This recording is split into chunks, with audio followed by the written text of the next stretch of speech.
ఏ కన్ను చూడదనా నీవిచ్చల విడిమిడిసి పాటు, ఏ చెయ్యి ఆపదనా తప్పటడుగే నీ అలవాటు. అదృశ్య దృష్టిగా సకల సృష్టిని ను గమనిస్తున్నది లెక్కగట్టి,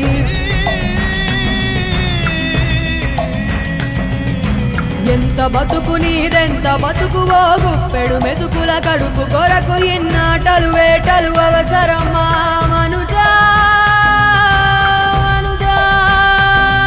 ఏ మారిక నిన్ను కబళిస్తుందిర మాయదారి పంజా. కోరికొని తెచ్చుకో మాకు కర్మ, దాన్ని విడిపించుకోలేదు జన్మ. సత్కర్మభిశ్చ సత్ఫలితం దుష్కర్మ ఏవ దుష్ఫలం. అత్యుత్కట పుణ్య పాపానాం సత్యం ఫలానుభవమిహ